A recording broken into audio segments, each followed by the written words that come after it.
विश्वरत्न महामानव डॉक्टर बाबासाहेब आंबेडकर यांच्या पुतळ्यासमोर असलेले संविधानाची प्रतिकृतीची विटंबना केल्याची घटना व शहीद भीमसैनिक सोमनाथ सूर्यवंशी यांचा न्यायालयीन कोठडीत असताना मृत्यू झाला असून या घटनेचा जाहीर निषेध करण्यासाठी दलित संघटना रस्त्यावर उतरून जनआंदोलन करीत असून या घटनेमध्ये दोषी असणाऱ्या व्यक्तीवर देशद्रोहाचा गुन्हा दाखल करावा अशा विविध मागणीसाठी शेवगाव तालुक्याच्या बालमटाकळी येथे आज दलित समाज वंचित बहुजन आघाडीच्या वतीने शेवगावचे पोलीस निरीक्षक समाधान नागरे यांच्या मार्गदर्शनाखाली बोधेगाव दूर क्षेत्राच्या police head constable Adinath Khedkar यांना निवेदन देऊन गाव बंद ठेवून या घटनेचा निषेध व्यक्त करण्यात आला आहे। यावेळी वंचित बहुजन संघटनेचे जिल्हा उपाध्यक्ष शाहूराव खंडागळे, अरुण झांबरे, अरुण भोंगळे, गणेश भोंगळे,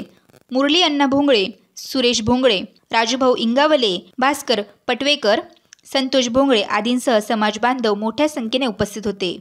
जगामध्ये सर्वात जास्त पुतळे जे असतील ते महामानव डॉक्टर बाबासाहेब आंबेडकरांचे आहेत आणि म्हणून त्यांनी जे संविधान दिलेलं आहे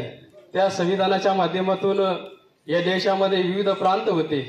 विविध जातीचे लोक एकाच घटनेमध्ये संविधानामध्ये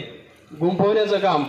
डॉक्टर बाबासाहेब आंबेडकरांनी केलं। वेद न्यूजसाठी प्रतिनिधी पांडुरंग निंबाळकर, शेवगाव।